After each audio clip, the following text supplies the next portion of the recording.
الحمد للہ رب العالمین والصلاة والسلام علی الانبیاء والمرسلین اعوذ باللہ من الشیطان الرجیم بسم اللہ الرحمن الرحیم رب اشرح لی صدری ویسر لی امری واحلل عقدۃ من لسانی یفقہوا قولی واجعل لی وزیرا من اہلی۔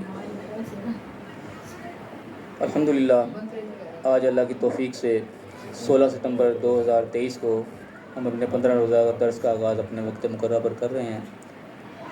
اللہ کا شکر ہے جس نے آج میں پھر توفیق دی، ایک بار پھر ہم اللہ کا نام لے کے اکٹھے ہوئے ہیں اللہ کے کلام پاک کو سننے کے لیے۔ اللہ تعالیٰ سے دعا ہے کہ اللہ تعالیٰ ہمیں صحیح اپنے کلام پاک کا صحیح فہم عطا فرمائے، صحیح ہمیں سمجھنے کی توفیق عطا فرمائے، صحیح عمل کرنے کی توفیق عطا فرمائے۔ سورہ آل عمران سورہ مائدہ چل رہی ہے، ہماری آیت نمبر 100 تک ہم پڑھ چکے ہیں۔ آج انشاءاللہ آیت نمبر 101 سے اپنے درس کا ہم آغاز کر رہے ہیں۔ آج کی آیت بھی جو ہے وہ ایک اہم آیت ہے، یا ایھا الذین آمنوا سے شروع ہوتی ہے۔ جس طرح کہ ہم جانتے ہیں کہ یا ایھا الذین آمنوا والی ہر آیت جو ہے اپنے خاص ایک اہمیت کی حامل ہوتی ہے۔ اللہ تعالیٰ ہم سے براہ راست مخاطب ہوتا ہے اس آیت کے اندر۔ دیکھتے ہیں اللہ تعالیٰ ہمیں مخاطب فرما کر کیا یہاں پہ ہمارے لیے ارشاد فرما رہا ہے۔ اعوذ باللہ من الشیطان الرجیم بسم اللہ الرحمن الرحیم۔ یا ایھا الذین آمنوا، اے ایمان والو، اے ایمان کے دعوے دارو۔ جو بھی اپنے آپ کو ایمان والا کہتا ہے وہ سن لے کہ اللہ تعالیٰ کیا کہہ رہا ہے یہاں پہ کہ لا تسألوا عن اشیاء ان تبد لکم تسؤکم۔ مت سوال کرو ایسی چیزوں کے بارے میں کہ اگر وہ تم پر ظاہر کر دی جائیں تو تم کو بری لگیں۔ یہاں پہ اللہ تعالیٰ کا حکم یہ آ رہا ہے کہ ایسے سوالات نہ کیے جائیں کہ جن کا جواب اگر تمہارے سامنے واضح کر دیا جائے تو تمہیں وہ برا لگے۔ اب اس آیت کا بعد لوگ تھوڑا سا غلط مفہوم بھی لیتے ہیں، جو کہ جن کو سمجھے کہ کم علم جو لوگ جو کہ سوالات سے گھبراتے ہیں کہ لوگ ہم سے کو پوچھیں نہ، بس ہم اپنی بات سناتے رہیں، کوئی ہمیں کراس کویشچن آگے سے نہ کرے۔ وہ بعض لوگ اس آیت کو بھی کوٹ کر دیتے ہیں کہ یہاں پہ اللہ تعالیٰ نے منع کیا ہے جو تم فالتو سوال نہ کرو کہ تمہیں بتایا جائے تو تمہیں برا لگے۔ حالانکہ قرآن پاک میں کم از کم 2 مقامات پر آئے تھے جب اللہ تعالیٰ نے کہا کہ فاسألوا اہل الذکر ان کنتم لا تعلمون، اگر تمہیں علم نہیں ہے تو تم اہل ذکر سے پوچھو، جو کہ یاد رکھنے والے لوگ ہیں ان سے تم پوچھو۔ اللہ تعالیٰ نے 2 مقامات پہ کم از کم، ایک سورہ نحل میں آتا ہے سورۃ نمبر 16 آیت نمبر 43 میں آتا ہے، اور دوسرا بھی سورہ انبیاء میں آتا ہے سورۃ نمبر 21 آیت نمبر 7 میں۔ ان 2 مقامات پہ اللہ تعالیٰ نے خود سوال کرنے کا حکم دیا ہے مسلمانوں کو کہ اگر تمہیں کسی چیز کا علم نہیں ہے تو تم پوچھو ان لوگوں سے جو کہ اہل ذکر ہیں، جن کو علم ہے اس چیز کا۔ تو وہاں پہ اللہ تعالیٰ خود کہہ رہا ہے کہ سوال کرو، لیکن یہ آیت یہاں پہ اللہ تعالیٰ اس چیز سے منع کر رہا ہے کہ تم ایسے سوالات مت کرو جس سے تم اگر ظاہر ہو جائے تو تمہیں وہ چیز بری لگے۔ تو پتہ یہ لگتا ہے کہ بہت زیادہ ایک کثرت سوال ہے کہ بے شمار سوالات کرنا اور بے مقصد سوال کرنا، یہاں پہ اصل میں اس چیز سے روکا جا رہا ہے۔ علم حاصل کرنے کے لیے سوال کرنا ضروری ہے، وہ اللہ تعالیٰ نے خود ترغیب دلائی ہے، لیکن کئی سوالات ایسے ہوتے ہیں جو کہ بے مقصد کے ہوتے ہیں، بیکار، یعنی کہ جیسے کہ شیطانی قسم کے سوالات ہوتے ہیں جن کا مقصد کوئی علم حاصل کرنا نہیں ہوتا، مقصد کوئی اپنی اصلاح کرنا نہیں ہوتا، صرف مقصد ایک دوسرے کو تنگ کرنا ہوتا ہے۔ کوئی چیز کو پتہ بھی ہو، خام کا سوال کرتے ہیں دیکھیں اس کا یہ کیا جواب دیتا ہے، یا مثلا ایسی بات جس کا ہمارے سے کوئی لنک ہی نہیں، جس کا ہمیں کوئی بیسکلی فائدہ نہیں۔ اس قسم کے کئی سوالات مختلف، یعنی کہ روایات میں بھی اس کی مثالیں آئی ہیں، یا ہم اپنی ویسی مثال سے ہم سمجھیں کس طرح کوئی لوگ یہ سوال پوچھ رہے تھے، پوچھو جی آپ صلی اللہ علیہ وسلم کے ماں باپ جو تھے بتاؤ جنتی ہیں یا دوزخی ہیں، آپ صلی اللہ علیہ وسلم کے والد صاحب جان بتاؤ کہ وہ جنت میں گئے یا دوزخ میں گئے، یا آپ کے چچا تھے ابو طالب بتاؤ جنتی تھے یا دوزخی تھے۔ اس قسم کے سوالات بعض لوگ کر دیتے ہیں۔ اور پھر بندہ مجھے اس سوال سے ہمیں کیا حاصل ہو جائے گا؟ آپ صلی اللہ علیہ وسلم کے والد صاحب جنتی تھی یا دوزخی تھے، ہمارا تو اس سے کوئی لینا دینا نہیں۔ آپ صلی اللہ علیہ وسلم کی تعلیمات جو ہوتی ہیں وہ ہمارے سامنے ہے، اس کے ذریعے میں ہم نے اپنا آپ دیکھنا کہ ہم کس راستے پر جا رہے ہیں۔ وہ سوالات کرنا جس کا بالکل کوئی تعلق ہی نہیں ہے ہمارے سے، ایک بیکار کا سوال ہے۔ خاص طور پہ اس قسم کا بندہ جو کہ ظاہر نبی کا محبت دل میں رکھتا ہے، اس کے ماں باپ کی عزت احترام اس کے دل میں ہے۔ اب یہ بھی ہمارے قسم کا اختلافی مسئلہ ہے، بعض لوگ کہتے ہیں کہ وہ جنتی ہیں، بعض لوگ کہتے ہیں نہیں جی وہ جہنم کے، وہ اسلام سے پہلے اس پہ تھے، بت پرستی میں تھے، ان کو جہنمی ڈکلیئر کرتے ہیں۔ اب جو شخص نبی کی محبت دل میں رکھتا ہے، اس کے ماں باپ کو یہ بتایا جائے کہ ماں باپ جو ہے وہ جہنم ہے، ظاہر اس کو برا سا لگے گا، عجیب سا لگے گا۔ وہ بندہ سوال پوچھ لے بتاؤ جی کیسے تھے، وہ کوئی بتا دے گا نہیں جی آپ کے باپ تو جہنم میں گئے، وہ کو سن کے برا ہی لگے گا۔ تو یہ اس قسم کے سوالات جو کہ غیر ضروری سوال ہوتے ہیں، جن کا ہمارے سے لنک کوئی نہیں ہے، ایسے سوالات سے کرنے سے اللہ تعالیٰ یہاں پہ سمجھا رہا ہے کہ ایسے مت کوئی سوالات کرو کہ تمہیں واضح ہو تو تمہیں برا لگے۔ جو واقعات میں اس طریقے سے تاریخوں میں چیزیں آتی ہیں، ان میں اس قسم کے سوالات کئی بتائے گئے کہ مثلا کہ حج کے بارے میں احکام نازل ہوئے، آپ نے بتایا کہ تم پر حج فرض کر دیا گیا، تو کسی بندے نے ویسے اٹھ کے پوچھ لیا کہ کیا ہر سال فرض کیا گیا؟ حالانکہ ایک جنرل سی بات تھی کہ فرض کر دیا گیا، بس اتنی بات کافی تھی۔ تو لیکن اس پہ ایکسٹرا کوشچن کر لیا کہ کیا ہر سال ہے؟ اور وہاں پہ بتایا اس طرح کہ 2-3 دفعہ اس سوال آپ سے پوچھ لیا گیا، آپ نے 1-2 دفعہ اگنور کیا، نہیں جواب دیا۔ زیادہ 2-3 دفعہ جب پوچھا بھی آپ سے، نے کہا کہ غصہ کیا چیز کہ تم ایسے فالتو سوالات کیوں کرتے ہو؟ اگر میں اس پہ ہاں کہہ دوں تو ساری زندگی کے لیے ہاں وہ ہر سال فرض ہو جائے گا نماز حج جو ہے. اب ایک دفعہ حج کرنا ہم دیکھتے ہیں کہ کتنا ایک مشکل کام ہے، آسان نہیں ہے. وہ ہر سال اگر فرض ہو جاتا تو ظاہر ہے کہ ایسا حکم تھا سب کو برا لگنا چاہیے کہ کیا مشقت پڑ گئی، ہر سال کون کرے حج. تو یہ اس قسم کے سوالات جو ہوتے ہیں نا غیر ضروری، جن کا کوئی مقصد نہ ہو، ان چیزوں سے یہاں پہ روکا گیا کہ ایسے سوال مت کرو کہ تم پر واضح کر جائے، تمہارے لیے خود مشقت بن جائے، برا لگنا شروع ہو جائے تمہیں. فرمایا کہ وَإِن تَسْأَلُوا عَنْهَا، اگر تم پوچھو کہ ایسے سوال حین يُنَزَّلُ القرآن، جب کہ قرآن نازل ہو رہا ہے، تُبْدَ لَكُمْ، تمہارے لیے واضح کر دیے جائیں گے. پھر یعنی کہ یہاں پہ پتہ لگ رہا ہے کہ سوال پوچھنے کا بھی کوئی موقع محل ہوتا ہے. ایسے وقت میں پوچھ لیا جب کہ قرآن نازل ہو رہا ہے تو اس وقت وہ واضح کر دیا جائے گا، تم اس کا جواب دے دیا جائے گا. وہ الگ بات ہے کہ وہ جواب تمہارے لیے وہ اتنا مشقت والا ہو جائے کہ تم پھر اس کو آگے اس کے جواب کو تم جھیل نہ سکو. تو اللہ تعالیٰ کہہ رہے ہیں کہ عفا اللہ عنہا، اللہ تعالیٰ نے بہت سی چیزوں سے درگزر کر رکھا ہے. اب یہ عفا اللہ عنہا کے بھی دو قسم کے مفہوم یعنی کہ اس میں نکلتے ہیں. ایک مفہوم تو اس کا یہ ہے کہ جو تم نے سوالات کر لی اب تک، ٹھیک ہے، اللہ تعالیٰ نے تمہیں معاف کر دیا، آئندہ سے ایسا نہ کرنا. اور ایک مفہوم اس کا یہ بھی بیان کیا جاتا ہے کہ عفا اللہ عنہ کہ کئی چیزوں کو اللہ نے ویسے ہی پردے میں رکھا ہوا ہے، اللہ تعالیٰ نے درگزر کر رکھا، اس پہ کوئی پکڑ نہیں کی ہوئی، اس کو بیان نہیں کیا، اس چیز کو چھوڑ دیا، درگزر کر دیا، سنی انسنی کر دی. اب تم ان چیزوں کو قریدو کو پوچھو گے، سوال کرو گے، وہ تمہیں بظاہر کر دی جائیں گی، بتا دی جائیں گی، پھر تمہیں وہ برا لگے گا، پھر تمہارے لیے مشقت بن جائے گی. فرمایا واللہ غفور حلیم، اللہ تعالیٰ بخشنے والا بھی ہے اور حلم والا بردبار ہے. بہت ساری چیزوں کو اللہ تعالیٰ چھوڑ دیتا ہے، نہیں اس کی پکڑ کرتا. تو زبردستی کہہ کہ ایسی چیزیں مت اگلواؤ جو کہ تمہارے لیے خود مشقت بن جائے. کئی چیزیں جو اللہ تعالیٰ نے مجمل رکھی ہوتی ہیں ان کو مجمل ہی عمل کر دینا، اسی کے اندر بھلائی ہوتی ہے. فرمایا کہ قد سألها قوم من قبلکم، تمہارے سے پہلے قوم بھی تھی، انہوں نے بھی قسم کے سوال کیے تھے. ثم اصبحوا بها کافرین، پھر اس کے بعد پھر وہ خود کافر ہو گئے ان کو لے کے، یعنی کہ وہ نہیں آگے لے کے چل سکے. پچھلی قوموں میں سب سے بڑی مثال جو ملتی ہے یعنی کہ یہودیوں کی ملتی ہے کہ جن کو گائے کے ذبح کرنے کا حکم دیا گیا. اب سیدھا سا ایک جنرل سا عام سا حکم تھا کہ اللہ تعالیٰ نے حکم دیا گائے ذبح کرو، پکڑتے گائے ذبح کرتے تھے، کام ہو جاتا. لیکن انہوں نے پھر وہی سوال پہ سوال بال کی کھال اتارتے کہ بتاؤ گائے کیسی ہو، بتاؤ اس کا رنگ کیسا ہو، کیا عمر ہو، پوچھ کے اپنے اوپر پابندیاں خود لگوا لیں. وہ مڑ کے اس کا عمل کرنا مشکل ہو گیا، بعد میں وہ عمل کرنے سے بھی گئے. تو یہ یعنی کہ مثال اللہ نے دی کہ تمہارے سے پہلے لوگ بھی خواہ اس کے سوالات کرتے رہے تو پھر وہ بعد میں خود ہی کافر ہو گئے. تو یہاں یعنی کہ سمجھانے والی بات یہاں یہ بتائی جا رہی ہے کہ بیکار کے سوال، بے مقصد کے سوال جن کا کوئی رزلٹ نہ ہو. جس طرح آج بھی کئی قسم کے سوالات پوچھی جاتے ہیں کہ بتاؤ جی حضرت علی نے کیا کہتا ہے بکر نے حضرت علی کی خلافت پہ غاصبانہ قبضہ کیوں کر لیا؟ بھئی کر لیا یا نہیں کر لیا اس کا ہمارے سے کیا تعلق ہے؟ اب یہ سوال ماضی کا ایسا سوال ہے جس کا ہماری زندگی سے کوئی لنک نہیں بنتا. اب کوئی شخص اسی طریقے سے ہے تو کوئی علی سے محبت رکھنے والا وہ اپنے طور پہ پوچھ رہا ہو جی کہ ابو بکر نے بتاؤ کیوں کیا تھا. اب وہ چاہ یہ رہا ہوں کہ مجھے ایسا جواب ملے کہ ہاں جی حضرت علی حق پہ تھے، انہوں نے غاصبانہ قبضہ کر لیا. وہ اپنے سب یہ سوچ رہا ہو، بعد میں پتہ لگے بتانے والا نے یہ بتا دیا کہ وہ حضرت علی کا حق ہی نہیں بنتا تھا، وہ تو ان کا ہی بنتا تھا. اب اس کو بری لگ جائے گی بات، اس نے تو حضرت علی کو غلط کہہ دیا. یا اس کے اوپر دوسرا بندہ پوچھ رہا ہے سوال، بتاؤ حضرت ابو بکر نے حق پہ تھے یا علی حق پہ تھے؟ اور ذہن میں یہ ہوگا کہ ابو بکر کے حق میں فیصلہ دے گا، وہ آگے بتا دے گا نہیں جی حضرت علی حق پہ تھے، ابو بکر نے تو غلط کیا. وہ اس کو برا لگ جائے گا، نے تو ابو بکر کو برا کہہ دیا. تو یہ وہ سوالات ہیں جن کا کوئی مقصد نہیں اور الٹا برائی نکلے گی اس کے اندر سے، فائدہ کوئی نہیں ہوگا.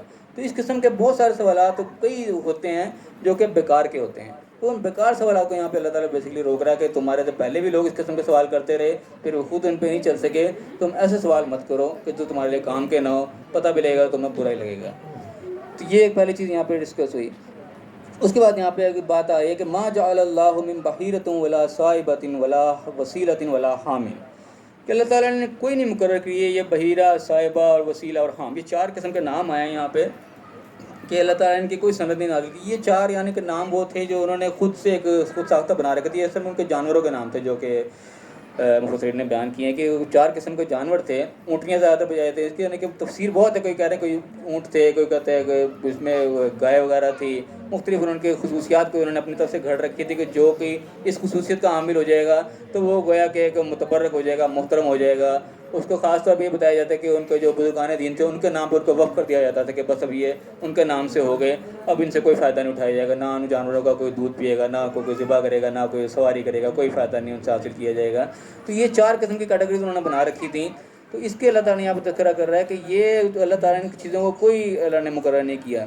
اس سے پچھلی آیت میں اللہ تعالیٰ نے کہا تھا کہ اسی قسم کی آیت تھی وہ بھی کہ جعل اللہ، وہاں پہ آیا تھا کہ اللہ تعالیٰ نے کعبے کو اور ہدی کے جانور اور قلائدہ والے پٹے والے جانور ان کو اللہ تعالیٰ نے محترم بتایا تھا کہ یہ محترم ہے، اللہ نے ان کو بتایا. یہاں پہ اللہ تعالیٰ بتا رہا ہے کہ یہ تم نے محترم بنا رکھے، اپنے پاس احترام والے جانور بنا لیے، ان کو اللہ تعالیٰ نے کوئی نہ کیا، تمہارے اپنے خود ساختہ ہی ہیں.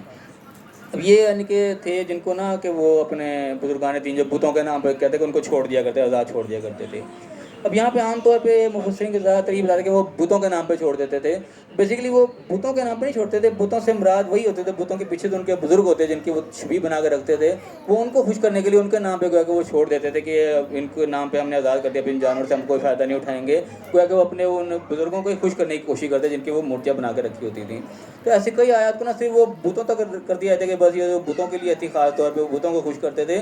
تو بیسیکلی وہ بتوں کو، پتھر کے بتوں کو کوئی خوش نہیں کرتا، بتوں کے پیچھے جو بزرگ ہوتے ہیں بیسیکلی جن کے وہ نے چھبی بنا کے رکھی ہوتی ہے، اصل مقصود انہیں کو خوش کرنا ہوتا ہے.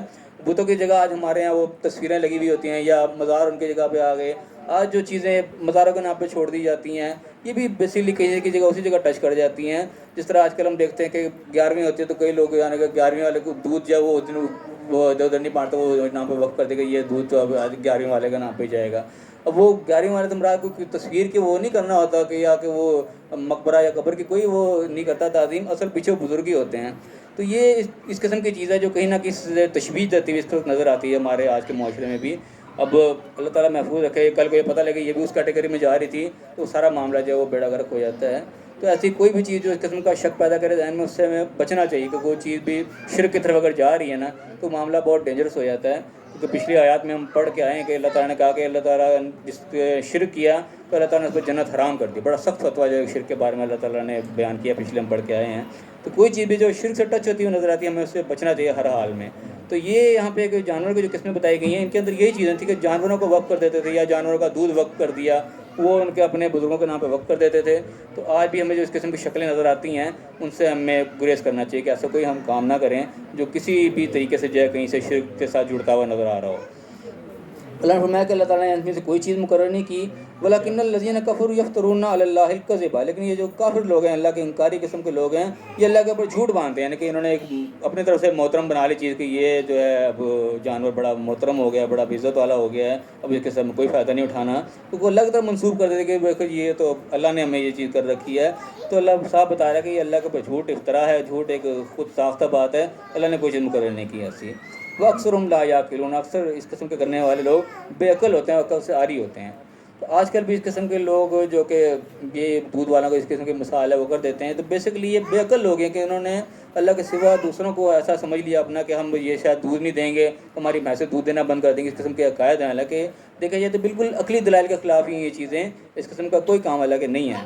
یہ یعنی کہ بڑی ڈینجرس چیز ہوتی ہے کہ اللہ سے ڈرنے کے علاوہ ہم نے اوروں ہستیوں سے ایسا ڈرنا شروع کر دیا کہ اگر یہ کام نہ کریں گے تو ہمارے یوں نقصان ہو جائے گا. حالانکہ نفع نقصان کا مالک خاص اللہ تعالیٰ کی ذات ہی ہے. تو یہ چیز یعنی کہ تھوڑی سی ہے نا کھٹکنے والی چیز ہے، تو انسان کو اس سے بچنا چاہیے.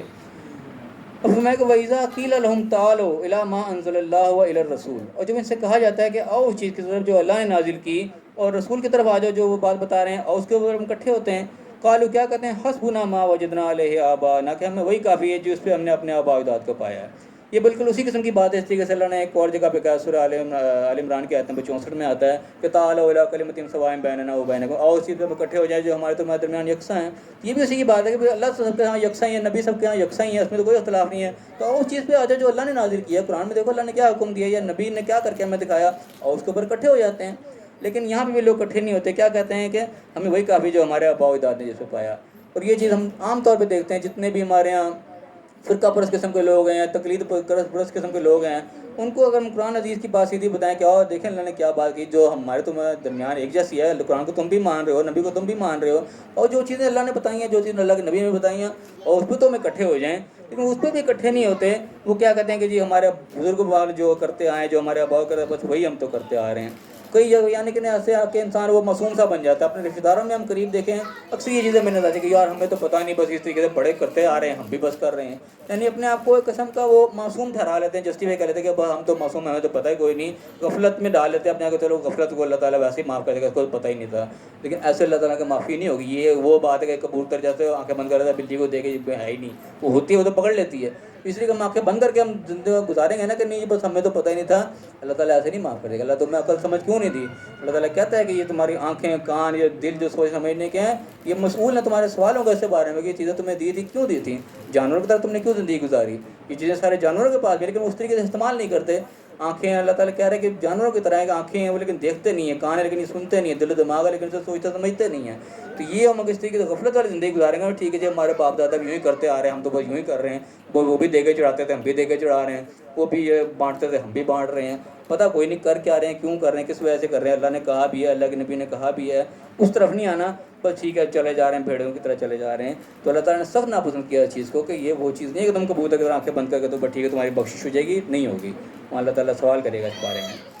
اللہ تعالیٰ آگے کہہ بھی رہا کہ اولو کانا آباہم لا یعلمون شیئا ولا یہتدون، کہ چاہے ان کے آباء و اجداد کو کچھ نہ پتہ ہو، نہ وہ ہدایت یافتہ ہوں، یعنی کہ وہ بالکل نل بٹا نل بھی ہوں، تب بھی اس کے پیچھے چلتے چلے جاؤ گے، انہیں پتہ ہی کچھ نہ ہو. حالانکہ یہ چیز دیکھیں ہم دنیاوی معاملات میں ایسا کوئی نہیں کرتا. دنیاوی معاملات جو بھی ہو اس میں ہر بندہ خود عقل مند بن رہا تھا کہ وہ بلکہ پچھلے اس کو بیوقوف نظر آ رہے تھے.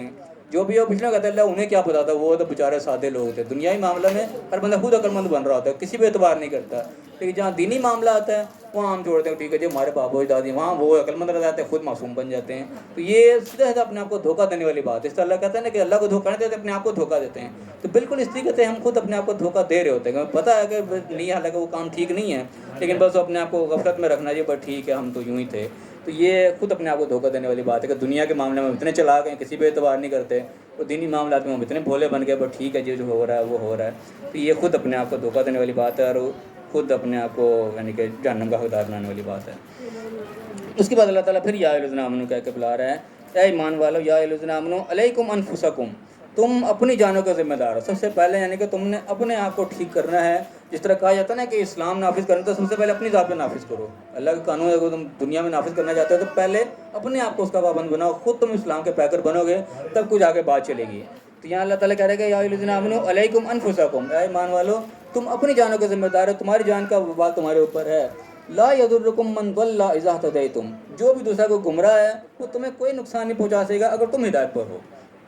تو سب سے پہلے کیا کہ اپنا ٹریک سیدھا کرو. ہم صحیح لائن کے اوپر جا رہے ہوں، جب اللہ کی ہدایت کے اوپر چل رہے ہیں تو کوئی دوسرے جتنے بھی گمراہ جتنے بھی ہمارے خلاف اللہ کہہ رہے ہیں وہ تمہارا نقصان نہیں پہنچا سکیں گے. یہ اللہ تعالیٰ یہاں پہ ایک بہت بڑے حوصلے کی بات کر رہا ہے. چاہے بظاہر ہمیں ناممکن سے نظر آ رہا ہو، بظاہر ہمیں چیز مشکل نظر آ رہی ہے، لیکن اللہ کے وعدوں پر ہمیں اتنا یقین ہونا چاہیے کہ بظاہر چاہے ہمیں وہ چیز نظر نہیں آ رہی لیکن وہ چیز غیب میں چلی جاتی ہے کہ بظاہر تو ایسا نہیں ہے، وہ ہماری آنکھوں سے اوجھل ہوتی ہے. یقین یہ بھی ایک قسم کا ایمان بالغیب کا حصہ بن جاتا ہے. چاہے ظاہری میں چیز ممکن نظر نہ آ رہی ہے لیکن جب اللہ کہہ رہا ہے سمجھو حقیقت ہے ایسا ہی ہوگا. ہمارے اوپر ایمان بالغیب ہمارا اتنا مضبوط ہونا چاہیے، چاہے ہمیں ظاہری اسباب وہ نظر نہیں آ رہے لیکن جب اللہ نے بات کی ہے تو ہمارا یقین کامل ہونا چاہیے. یہی ایمان بالغیب کا تقاضا ہے. ہر چیز کو دیکھ کے مان لینا وہ تو ہر کوئی مان لیتا ہے، بغیر دیکھے مان لینا یہی ایمان بالغیب ہوتا ہے. تو یہاں اللہ تعالیٰ کہہ رہے ہیں کہ تمہارا کوئی نقصان نہیں پہنچائیں گے اگر تم ہدایت کے اوپر ہو. الی اللہ مرجعکم جمیعا، تم سب نے لوٹ کر اللہ کی طرف ہی جانا ہے. فینبئکم بما کنتم تعملون، جو بھی کچھ عمل کرتے رہے اللہ تعالیٰ تمہیں سب خبر دے دے گا. اس کے بعد پھر آگے یہ ایک دنیائی معاملہ پھر آگے آ رہا ہے. اب آگے جو یہ وصیت والے آگے آیت آ رہے ہیں وہ ہمارے زندگی میں عام طور پہ اس کی ہمیں ضرورت پڑتی نہیں ہے، لیکن اس کے اندر بھی جو ہمیں سبق ملے گا انشاءاللہ وہ ہم اس میں سے لیں گے. کیا کہہ رہا ہے اللہ یا ایھا الذین آمنوا، پھر اللہ تعالیٰ مخاطب ہے کہ شہادتم بینکم، تمہارے درمیان جو شہادت ہے گواہی ہے، اذا حضر احدکم الموت، جب تمہارے کسی کا موت کا وقت آ جائے، حین الوصیت، وصیت کے وقت، یعنی کہ جو موت کا وقت آیا کہیں کوئی وصیت سے لکھنا چاہتا ہے تو شہادت گواہی کیسے ہوگی؟ وصیت اثنان ذوا عدل منکم، دو صاحب عدل لوگ جو تمہارے میں سے وہ وہاں پہ گواہ موجود ہونے چاہیے. جب بھی کوئی وصیت لکھی جا رہی ہے، کوئی کسی کے نام کوئی چیز کی جا رہی ہے تو ایسے اندھا دھند کام نہیں ہونا چاہیے.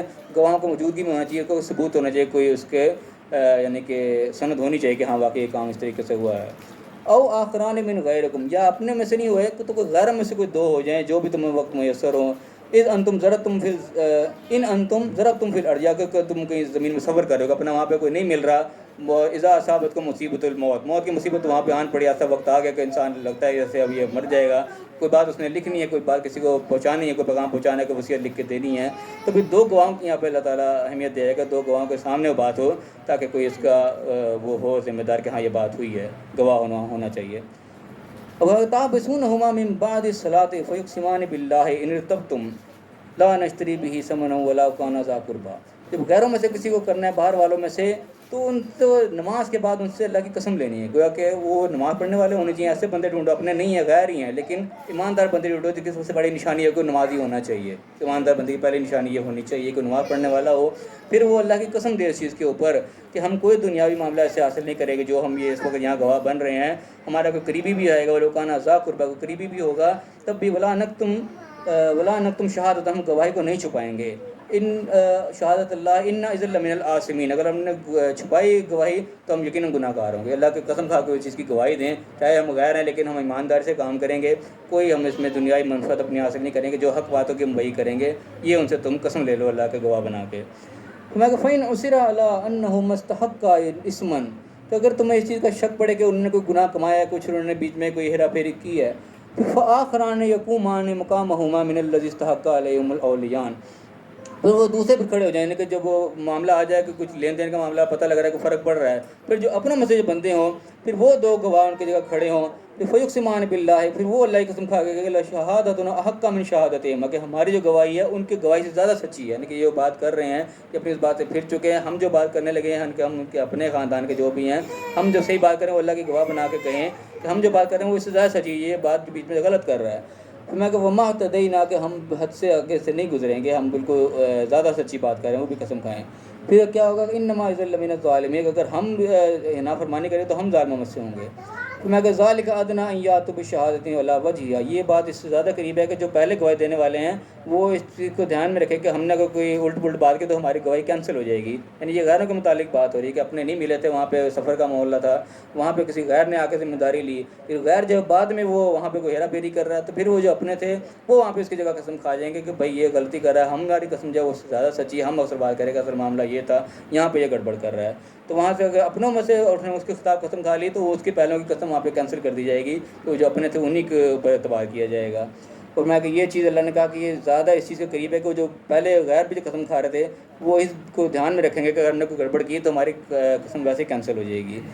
اور میں کہ او یخاف ہوا اس چیز سے وہ ڈریں کہ ان ترد ایمان بعد ایمان ہے، کہ ہماری قسم ان کی قسم کے بعد جو ہے وہ کینسل ہو جائے گی۔ واتقوا اللہ، اور اللہ تم تقوی اختیار کرو، واسمعوا، اور سنو غور سے جو اللہ تعالیٰ پہ احکامات دے رہا ہے۔ یہاں پہ ہر چیز کے اکثر ایسے موقع پہ اللہ تعالیٰ اینڈ پہ تقوی کی بات ضرور کر دیتا ہے کہ جتنی بھی چیزیں ہیں ایمانداری جتنی بھی بیسکلی تقوی کی بنیاد پر ہی ہوتی ہے کہ اللہ کا خوف دل میں ہوگا پھر ہی انسان سیدھے راستے پہ چل سکتا ہے۔ اسی لیے اکثر مقامات پہ ہم دیکھتے ہیں تو احکامات پیچھے سے گزرتے ہیں، اینڈ پہ اللہ تعالیٰ تقوی کو ذات میں رکھ دیتا ہے کہ جو کوئی پلان بیان کرنا تھا کر دیا، عمل جتنا بھی اس کے اوپر ہوگا وہ بیسکلی تقوی کی بنیاد پر ہی ہوگا جب اللہ کا خوف دل میں ہوگا۔ اگر دل میں اللہ کا خوف ہی نہیں ہے انسان ایک کان سے سنے گا دوسرے کان سے نکال دے گا، جس طرح نافرمانیاں ہوتی ہیں پھر انسان ایسی نافرمانی کرے گا۔ نافرمانی سے بچانے والی چیز جو بیسکلی تقوی ہے، تو اللہ تعالیٰ اینڈ پہ تقوی کو ضرور سامنے رکھتا ہے۔ میں کہ واللہ لا یہدی القوم الفاسقین، اللہ تعالیٰ بھی جو فاسق لوگ ہیں ان کو بھی ہدایت نہیں دیتا، جو گناہ گار ہوتے ہیں حد سے بڑھنے والے ہوتے ہیں وہ بھی اللہ کی ہدایت سے پھر محروم ہو جاتے ہیں، کیونکہ اللہ پہلے ہدایت دے چکا ہوتا ہے، لیکن اس ہدایت کی پھر جب کوئی نئی پیروی کرتا تو پھر سمجھو کہ ہدایت اس سے چھن جاتی ہے، پھر دوبارہ لگتا سے ہدایت وہ نہیں ملتی۔ تو فی الحال یہاں ہمارا یہ رکوع اختتام ہو رہا ہے، اب اس کو ہم ریویژن دیکھ لیں کہ کوئی مین پوائنٹ جو تھے ہمارے کیا کیا آئے۔ سب سے پہلے جو اہم بات آئی، اللہ تعالیٰ نے کثرت سے سوالات، بیکار کے سوالات ہوتے ہیں جن کا کوئی مقصد نہ ہو، جس کا ہمیں نہ دنیا میں فائدہ نہ کوئی آخرت میں فائدہ، نہ ہماری ذات سے اس کا کوئی تعلق ہے، بیکار کے سوال جو ہیں اللہ تعالیٰ نے ان سے منع کیا کہ ایسے کوئی سوال نہ کرو جو بے مقصد ہوں، وہ انسان کے لیے اپنی نقصان کا تکلیف کا یہ سبب بنتے ہیں، ایسے سوال نہیں کرنے چاہیے۔ اللہ نے مثال بھی دی کہ پچھلے لوگوں نے بھی ایسے سوالات کیے تھے تو وہ خود کافر ہو گئے تھے ان سوالوں کی وجہ سے۔ دوسرے اللہ تعالیٰ نے پھر وہ 4 نام وہ بتائے جو انہوں نے خود اپنے پاس گھڑ رکھے تھے، اور ان گھڑے ہوئے ناموں کے پیچھے عقیدہ یہ تھا کہ بیسیکلی وہ اپنے بزرگان دین کو خوش کرنا چاہتے تھے، ان کے نام پہ ان جانوروں کو چھوڑ دیا کرتے تھے۔ اللہ نے ان کی نفی کی، اللہ نے ایسی کوئی چیز نہیں رکھی، ہم نے خوشنودی چاہنی تو اللہ ہی کی چاہنی ہے، اس کے علاوہ کسی کی چاہیں گے تو وہ یقیناً غلط رستہ ہوگا۔ اس کے ذریعے میں جو ہمارے معاشرے میں جو چیزیں نظر آ رہی ہیں جو غیروں کے ساتھ منسوب ہو رہی ہیں، ہمیں ان سے پرہیز کرنا چاہیے کہ ہر حال میں اللہ کے ساتھ ہی اپنے رزق کو، اپنی عبادت کو، ہر چیز کو ہم اللہ کے ساتھ ہی منسوب رکھیں، نفع نقصان کے مالک صرف ہم اللہ ہی کو سمجھیں، کسی اور کو ہم یہ درجہ نہ دیں، وہ چیزیں کہیں نہ کہیں شرک سے ٹچ کر جاتی ہے، ہمیں بچنا چاہیے۔ ابھی اللہ تعالیٰ کہہ رہے ہیں جب ان کو بلایا جاتا ہے کہ آؤ اللہ اور رسول اللہ کے رسول کی طرف آ جاؤ، تو ایسے لوگ کیا کہتے ہیں کہ ہم نے تو اپنے آباء کو ایسے پایا بس ہم تو اسی کے اوپر ہی چل رہے ہیں۔ اللہ کہہ رہے ہیں چاہے ان کے آباء ڈھیلے کی کوئی چیز نہ جانتے ہو، ہدایت یافتہ بھی نہ ہو، پھر بھی انہیں کے پیچھے چلتے چلے جا رہے ہیں۔ یہ وہ چیز ہے جو ہمارے معاشرے میں بہت زیادہ نظر آتی ہے، اس چیز سے ہمیں پرہیز کرنا چاہیے کہ ہم ہمیشہ حق کی تلاش میں رہیں، اپنے آپ کو پرکھتے رہیں کہ ہم جس راستے پہ جا رہے ہیں یہ صحیح راستہ ہے بھی کہ نہیں، اس پہ اللہ کے رسول کی، اللہ کی کوئی دلیل بھی ہمارے پاس ہے کہ نہیں۔ یہ نہ ہو کسی بڑوں کی تقلید میں ہم آنکھیں بند کر کے چلتے چلے جا رہے ہوں، بعد میں پتہ چلے یہ جو راستہ ہی ذرا گڑھے کی طرف جا رہا تھا بعد میں گڑھے میں گر جائیں، ایسا کام نہیں ہونا چاہیے۔ پھر اللہ نے خاص طور پہ یہ بتا دیا کہ اللہ ایمان والو تم اپنی جان کے مالک ہو، تم اپنے آپ کو صحیح رکھو خاص طور پہ سب سے پہلے، تو دوسرے لوگ جو ہیں تمہارا کوئی نقصان نہیں اٹھا سکیں گے۔ تو یہ ہمیں سبق یہ مل رہا ہے کہ جو بھی چیز ہم نے پڑھنی ہے سمجھنی ہے سب سے پہلے اس کو اپنی ذات پہ نافذ کرنا ہے۔ اپنی ذات پہ ہم اس کو نافذ کریں گے تو انشاءاللہ اگلے معاملات اللہ تعالیٰ خود سیدھا کرتا چلا جائے گا، بظاہر چاہے ہمیں ناممکن بھی نظر آ رہے ہوں، لیکن جو اللہ کہہ رہا ہے تو ہمارا اس پہ یقین کامل ہونا چاہیے۔ پھر اللہ کہہ رہا ہے کہ لوٹنا اللہ کی طرف ہے تو اللہ خود خبر دے دے گا۔ پھر اللہ تعالیٰ نے گواہی کی بات کی، جب کہ اب گواہی کے حوالے بھی یہ وصیت کی بات ہوئی ہے، لیکن یہاں میں نشانی ملی کہ کوئی بھی جب کمٹمنٹ آپس میں ہو رہی ہے کسی کی تو گواہوں کی موجودگی جو ہے اس کے اللہ تعالیٰ اہمیت دیتا ہے کہ گواہوں کی موجودگی میں جو کام کرنا ہے کرو، کل کو کوئی مکرے نہ۔ گواہی کے بھی اللہ تعالیٰ نے یہاں پہ ڈھونڈا کہ اپنے نہ ملے غیروں میں سے بھی ڈھونڈو، تو نماز کے اللہ تعالیٰ نے وہاں پہ ایک مثال دی کہ نماز کے بعد ان سے قسم لے لو، یعنی ایک چیز یہ اہمیت ہے کہ میں دیکھنا چاہیے کہ جس کو بھی ہم گواہ بنا رہے ہیں وہ کم از کم نمازی ہونا چاہیے، ایک اولین ایک مسلمان کی نشانی ہوتی ہے نماز پڑھنا۔ تو اس کے بعد نماز کے بعد وہ قسم دے اللہ کی اور پھر وہ گواہی کے لیے تیار ہو، اور اس میں اگر کہ ہے کہ گواہی میں کہ اس کی گڑبڑ گئی تو دوسرے اس کے قائم مقام پہ آ کے اس کی گواہی دے دے تو پہلے کی گواہی اللہ تعالیٰ کینسل کر دیتا ہے اس میں۔ اور اس کے بعد اللہ نے کہا کہ اینڈ چیز بھی یہ آگے کہ جو بھی تم گواہی والے ہوں گے وہ اس دنیا پہ صحیح گواہی دیں گے کہ ہماری گواہی بعد میں کینسل ہو جائے گی کسی اور نے قسم کھا لی تو یہ سمجھو کہ مین پوائنٹس ہمارے لیے یاد رکھنے والے ہیں جب بھی ہم خاص طور پہ درس پہ آئیں یہاں پہ، یہ کہ ہم ذہن ضرور بنا کے آئیں کہ آج ہم کوئی نہ کوئی ایک پوائنٹ جو ایسا لے کے جائیں جو اپنی زندگی میں ہم لاگو کریں، ہماری زندگی میں کوئی نہ کوئی مثبت چینج آنی چاہیے۔ ہر جو بھی ہم 15 دن بعد ہم بیٹھتے ہیں تو کوئی ایک ایک پوائنٹ بھی ہم لے کے جائیں گے تو انشاءاللہ ہماری زندگیوں میں ایک مثبت تبدیلی آئے گی۔ ہم ایکٹیو یعنی کہ ہم مسلمان بنے، خالی یہ نہ ہو کہ سنی انسنی بات ہو گئی اور بس کام ختم ہو گیا۔ زندگی میں ایک لائف چینج ہمارے آنا چاہیے، کوئی ایک ایک پوائنٹ ہم زندگی میں اپنا بہتر کریں جو ایک ہمیں آگے لے کے جائے۔ اللہ تعالیٰ دعا میں صحیح سمجھنے اور صحیح اس کو عمل کرنے کی توفیق عطا فرمائے، اور صحیح دوسروں تک پہنچانے کی بھی توفیق عطا فرمائے، اور دنیا اور آخرت دونوں جگہ کامیاب فرمائے، آمین۔ وآخر دعوانا ان الحمد للہ رب العالمین۔